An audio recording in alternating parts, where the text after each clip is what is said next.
Do you maintain multiple computers with Windows and Linux dual boot on it, or you just want to install a new laptop with Windows and Linux dual boot in a time efficient manner? Then here are my tips, because I'm doing this a lot. I have a computer at work or two, and then three at home right now.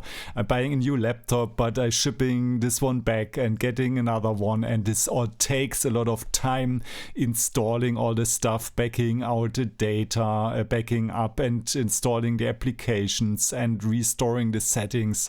So the first tip I have for you is to get Ventoy and grab one USB stick. It can be any old like USB 2 one, but if you have a new one with USB 3, it's of course better because it's much faster. So you need like 16 gigabytes or more.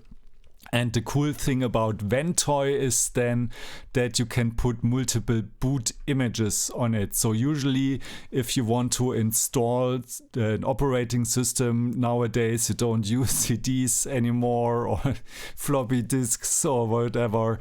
You just get a USB stick and put the image on it. And the problem is then I have multiple USB sticks, and often I also have them in my backpack because you can use them to install Windows and Linux, but you can also use them to maintain it, to repair it if it doesn't boot, like you are at a friend's house and they say, oh, my Windows doesn't boot or my Linux doesn't boot.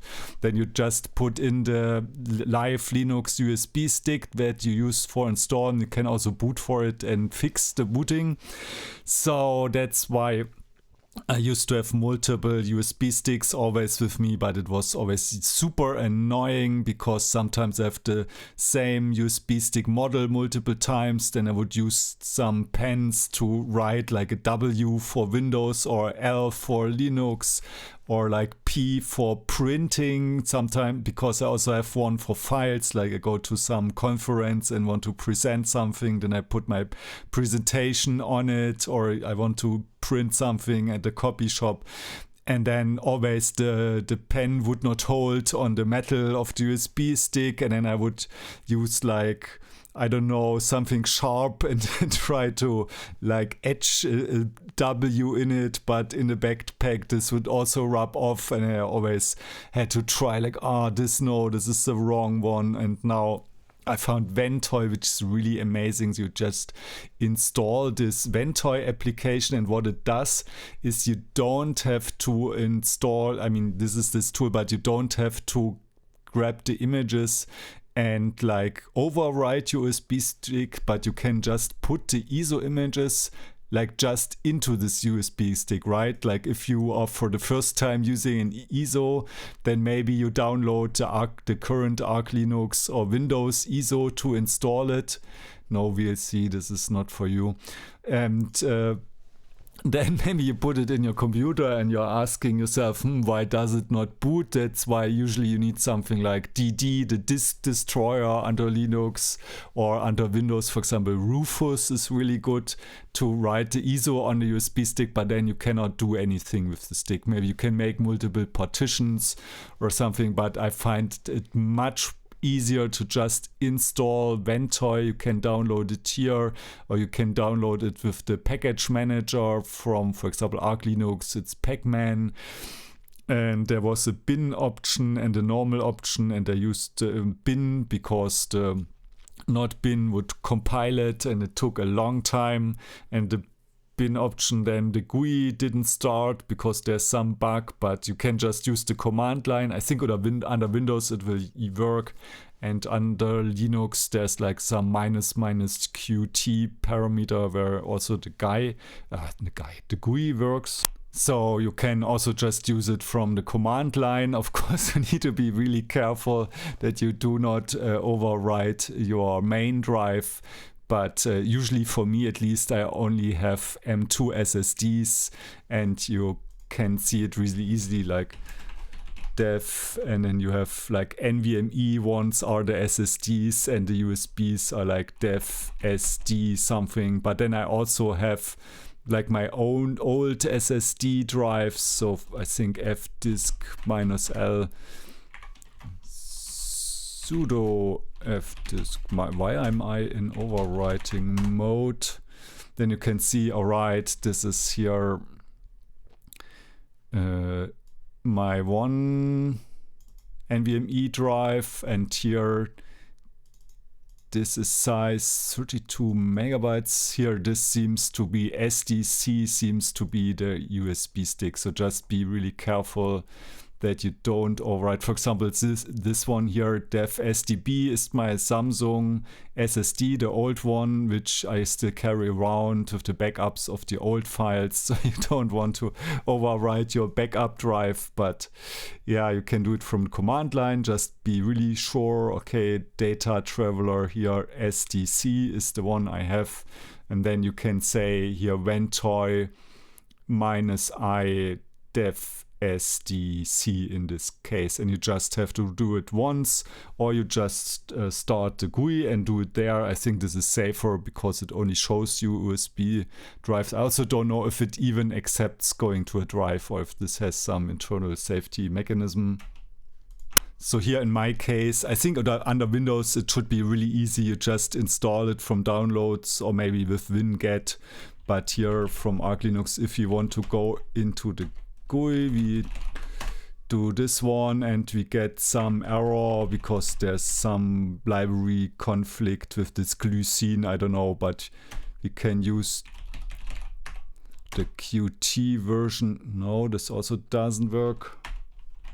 Oh, this is interesting, there's a Ventoy web version, so let's just Ventoy web. Alright, so we can just do this one. This is really cool. Interesting. So we just have this GUI here who needs a normal GUI if you just have a web version. And alright, it says actually it should detect that it's already on my device, but we could install it here, but I'm not going to do it. But you just need to do this once. Show all devices. You should not do this. This is very dangerous because you don't want to overwrite your system partitions. So do not check this one. And here you could install it now. And now we just go to download a new Arch Linux image. I mean, I just did it already, but usually I just go here to Germany and grab one of those. So right now I have one which is only 1 month old, so I'm going to keep it, but like every few months, if you want, you can grab a new one because then the base packages are all up to date and you have less updating. Also the same for Windows, which is a bit different. So you need a key, and but you can buy them for cheap somewhere.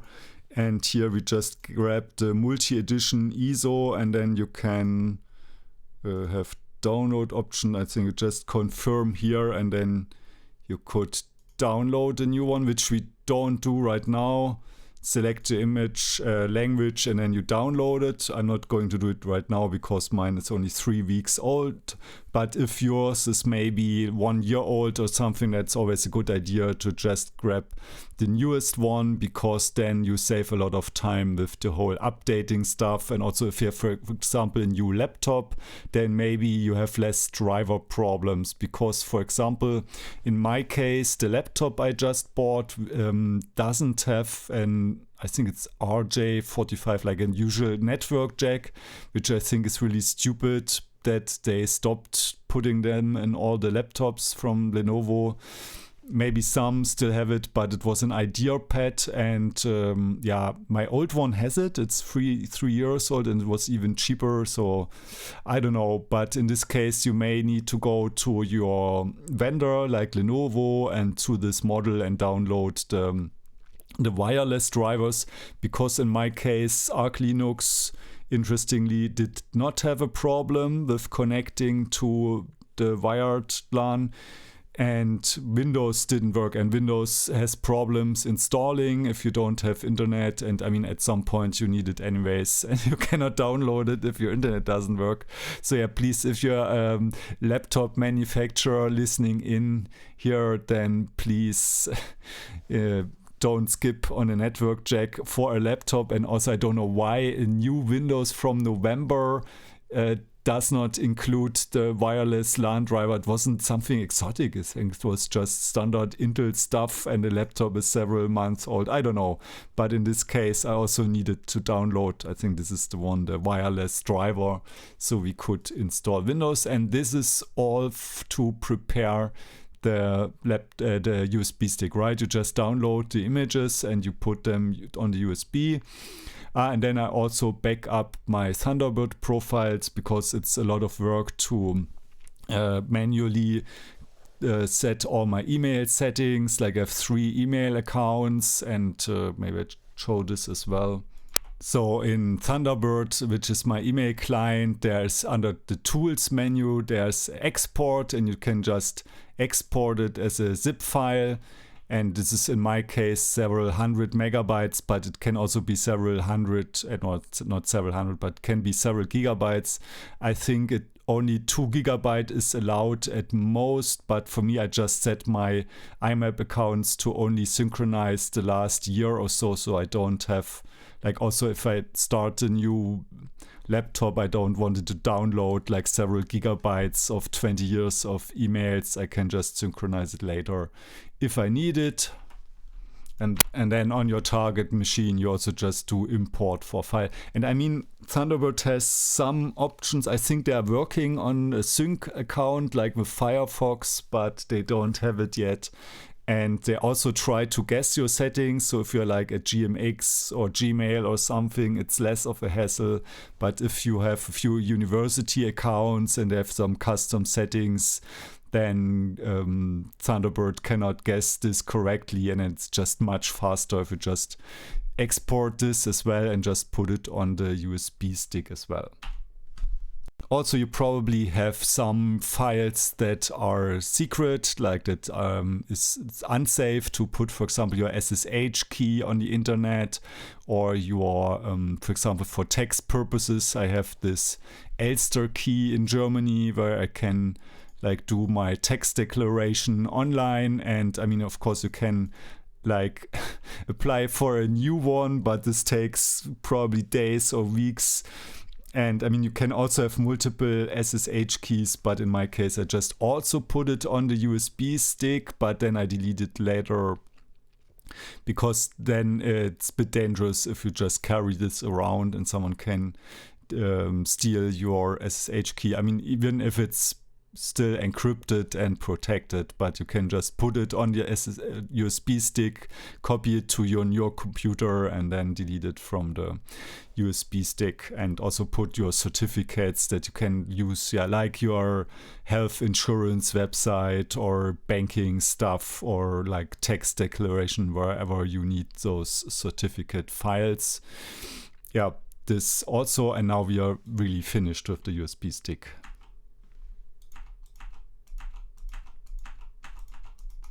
Alright, now we are installing, and I'm assuming we want to install both Windows and Linux on the computer. Of course, I cannot record this with OBS Studio, so I'm just looking at screenshots that I found on the internet.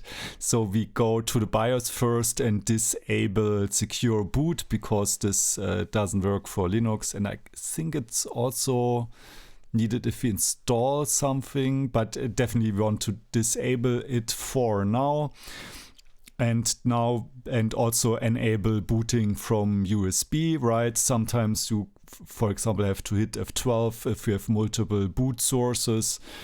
So then we get to the Ventoy screen, and here in this example, you have a lot of operating systems. In my case, it's only Arch Linux and Windows, and you should always install Windows 11 first, because Windows 11 is like the egoistical guy who always lived alone and doesn't know to work well with the neighbors. So if you install Linux first, Windows may just trash everything. So I just recommend always starting with Windows. And I'm also really recommending that you have a separate drive. So you have one Windows drive at least and one Linux drive, because even if you install Windows first and Linux second, then still, like, Windows really likes destroying Linux if they're on the same drive, and this is a lot of like headache that you don't want, especially as the drives are so cheap. So my recommendation is just have 2 different drives. Okay, so we just select Windows 11, and at some point we arrive in a screen such as this one. So we select the correct disk for Windows. Of course, we should have much more, like this is just 128 gigabytes of RAM, of disk. So usually, like I had 1 terabyte, which is full now, so I bought 2 terabytes. So if you buy a new drive, I would go with at least 2 terabytes for Windows. For a laptop, if you don't game, maybe 1 is enough, but like you can get a PCI Express 5 SSD with 2 terabytes for like 135 or something if you are getting a good sale in Europe right now. So I would just get 2 terabytes and be safe, but maybe you have an old one lying around, which is only 1 terabyte, it's also okay. And then here you only have 200 megabytes for the boot drive, for the boot partition, sorry, for the EFI partition. So if you don't listen to me or you only have 1 drive and you put Linux on the same drive, then my big recommendation is to increase this to 500 megabytes or 1 terabyte, because Linux often installs like your kernel and your bootloader entries and maybe like a fallback kernel or something old. And sometimes, like if you update Linux, then it installs a new kernel before it deletes the old one, and sometimes it's full. And if you think about it, like 1 gigabyte is like, I don't know, 6 cents currently, so it's not really worth thinking about. So just give it a terabyte if you have both on it. And I also like to do it if I have a separate drive, because who knows what happens. Maybe it's too much, but I'm not going to think too much about like spending 6 cents, and you don't want to make your drive full anyways, because it's not that great for an SSD. However, the problem is that you cannot do this with the GUI. So if you don't care and you have your Linux on a separate drive, then you can skip this step. But if you have both on the same one, or like you like me and want to make sure, then we need to use a hotkey to go into the command line. So in Windows Setup, we can press Shift F10 and access the command prompt. So I find a screenshot here. So we type in disk part. It looks a bit different in our case because we're in the installer. Before we use the GUI to delete all the partitions, it tries to do if it does that. And then here do list disk, you find out what the correct is. Usually select disk 0, then create partition EFI size equals like 500 or 1000. Again, it's just 6 cents, not worth thinking about. And then this format quick FS FAT32. Then you should see this, and then you get back to the installer, create the normal partitions using the graphical user interface. So now again, you should be at this step, but the system partition should be at 1 gigabyte, and now it should create the rest, like also the 16 gigabyte reserved one, and then you fill the rest with primary. And of course, if you're an expert and you have some other needs, then you can do something else. If you don't listen to me and you want to put Windows and Linux on the same disk, then of course you can also, like, for example, you have 1 terabyte, you can have a 500 gigabyte Windows, which gets full really quick, and also the other 500 gigabytes you let free for Linux, and then you install it as usual. Then there are a few tricks, like if you don't want to create a Microsoft account. So this also helps if you don't have internet, for example, if you don't have the driver ready. So you can again go with Shift F10 into the command line and type in OOBE/bypass NRO. And here, if I think here they say you have to disable internet connection, for example, disconnecting the cable or disabling Wi-Fi, and then it will restart, and then you can say I don't have an internet connection, and then you can skip it.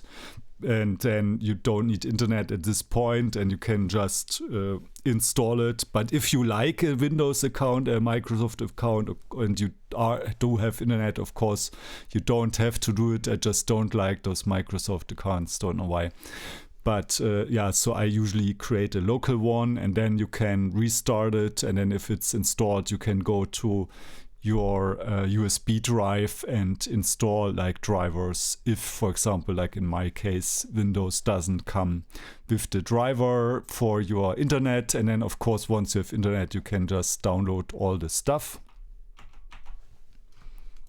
And then once I'm in the new Windows, I'm just using Winget, because I'm using package managers for a long time under Linux, but most people, I think, don't know that you also have a package manager in Windows 11, which I think is really cool, because I always feel a bit unsafe if I need to go to some random website and download some executable file. So, for example, if I want to install Thunderbird and Firefox and VLC and RVDemax and OBS Studio and whatever, just go into a command line winget, and you can winget install, for example, winget install VLC, and sometimes it gives you multiple options, and you can like if you just type in winget, it tells you what you can do. You can do like also, I think, upgrade or update minus all, so all the usual stuff that if you are used to, like Ubuntu or Arch Linux or some other Linux distribution where you have a package manager, I think it's much better both from the security side and also from the comfort side to just like easily install and update all your stuff. And of course, then you install things like, if you have NVIDIA GPU, you need like the driver and so on. But I think that's going to do it for now for Windows. I mean, we showed how to import the Thunderbird settings. Maybe one thing, then I use Firefox browser, and you can also use Firefox Sync. So I just cover my email address here. So just go to Edit and Settings, and then Sync, and then you can like sync into your account, and then you can sync all your, I don't know, I think it syncs different stuff. You can choose to sync your add-ons, for example, but I just install them manually because I use different ones on different operating systems, but I always install myblock Origin. So for the add-ons, you can go to a Control-Shift-A, I think, or about add-ons, and ublock Origin is the one I always get as a blocker for advertisements. Also works, I think, even in YouTube and so on. And then I don't care about cookies. If you're in the EU, I don't know if you always get it on other parts of in the world, but at least I don't have it. I still don't care about cookies. Okay, but some cookie blocker, because if you're in the EU, I don't know about the rest of the world, but every time you open a site, you get those annoying pop-ups, and it gets annoying. So this is really important for me as add-ons. And then you can sync your passwords. So according to Mozilla, it's very, very safe. But of course, you have to decide for yourself, and also depends like what is your job, whether you're president of a country or just random guy. Like maybe you can write in the comments if you trust Firefox Sync with your passwords or not. But for me, it's most important for the bookmarks, because sometimes I tag stuff and I want to find it later. Okay, I think that's enough for Firefox and Windows. So let's continue with I think Linux, installing Linux, yeah. Alright, now that we installed and configured and set up Windows with Firefox and Sync and Thunderbird and so on, now we are installing Arch Linux. So either we already had the drive in, or we just installed it right now, reboot into USB, into Ventoy, and go for the Arch Linux image.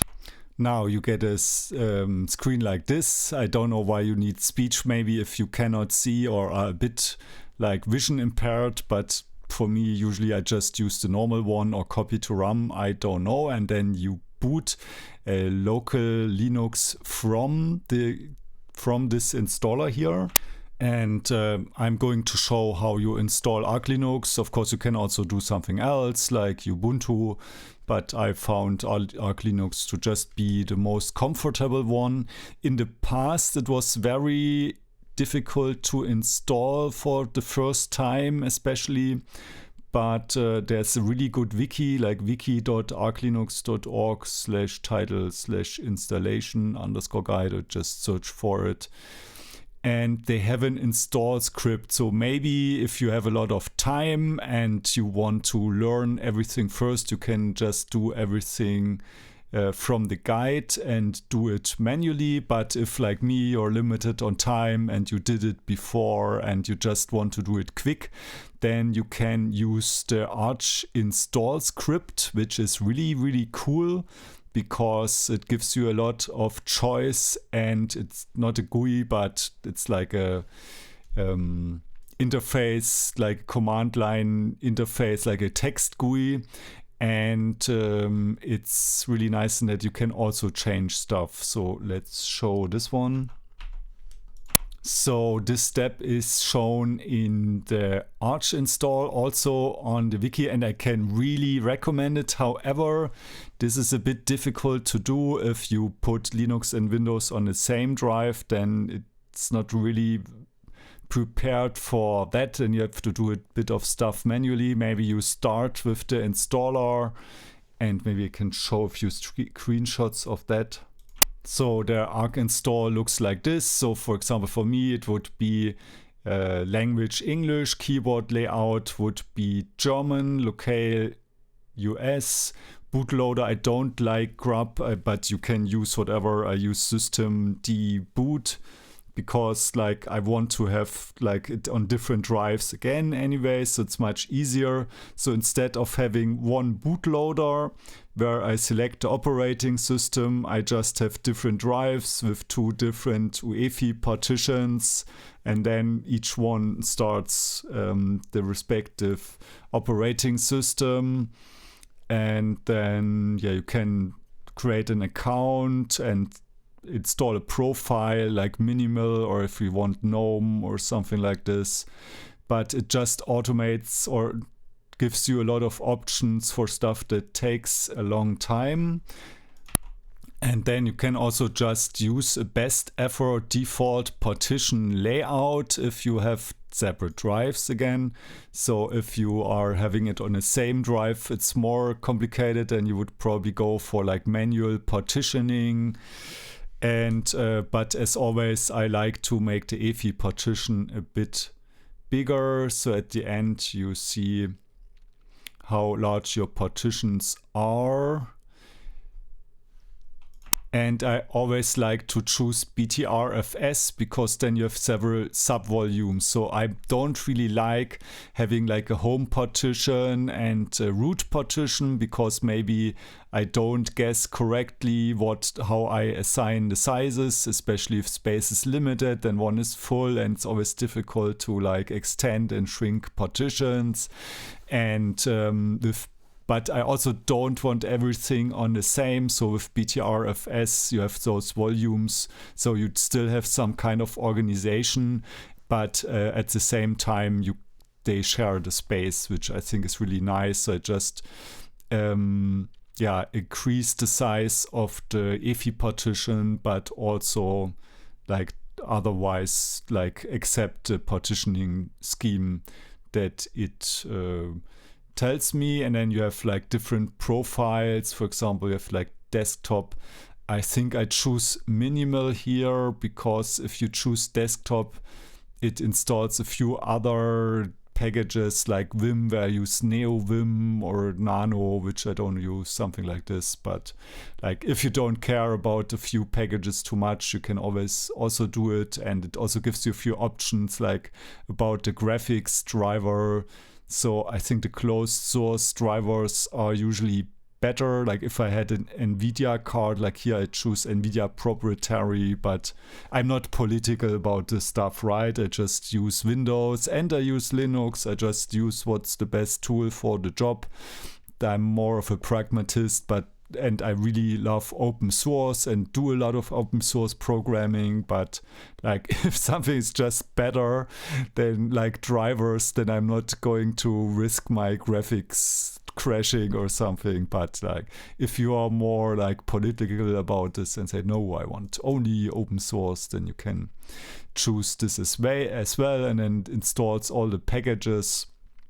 And maybe you have to install like or enable wireless if you're on a laptop with no network, but in my case I didn't even need a driver. This just worked out of the box, and then you can boot or install GNOME Profile, or you just install the GNOME packages and then boot into Linux, and then we do this in the next step, how to configure it.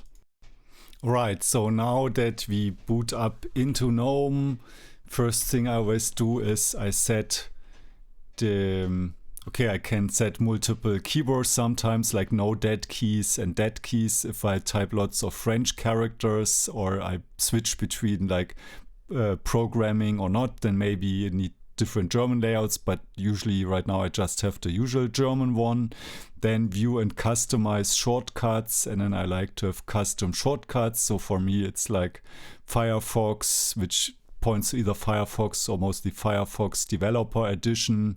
Like for me, I'm just used to like Control-Alt-I, like internet. I am created those shortcuts like 20 years ago, but maybe you have your own. So Super E, Windows E for the file manager. I think this is the default one in Windows as well. And then I have the terminal, which in this case I installed GNOME terminal. I think there are two terminals, and then Thunderbird, and then I import the Thunderbird settings. And then I install usually C shell, and then I install all my dot files.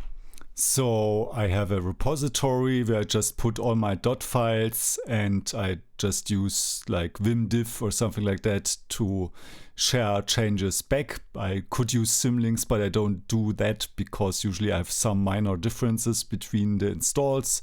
So for example, I put my Z shell RC and copy it from this so of course first I need to put my SSH folder on the new machine in my home folder, and then install Git and so on, and Z shell and set it to standard, and then I copy all the stuff I need, like Z shell RC or Vim RC, stuff like this. What do we have in Cargo? I always like to compile for the native CPU because I do some performance optimization. This is Razer configuration for my Razer mouse. All right. I also like to have the same hardware, but not always. What do I have here in the Vim RC? For example, I remapped the hotkeys to be like one more to the left, so they are better to identify using this little knob on the keyboard, and I like this color scheme and so on. So you probably have all your little settings that you collect over the years, and I just copy the stuff over. And I think that's all that I can think of right now, besides Thunderbird and Firefox, with which I've already shown. Of course, I install the programming stuff, but you just do all this with Pacman. I also like to install a helper which is called Paru. So maybe I can show this too. So I just type Paru, and I don't need sudo. It asks me for itself, and it's looking for updates. I recently used it, so it doesn't have much to do, but it can also do like Paru -ss, so it has the commands from Pacman, so like video LAN client. Okay, I see what is installed and what isn't. So I think that's all for today. I hope I helped you some with installing Windows and Linux on the same computer in a time-efficient manner with the configuration. And yeah, thanks, and see you later.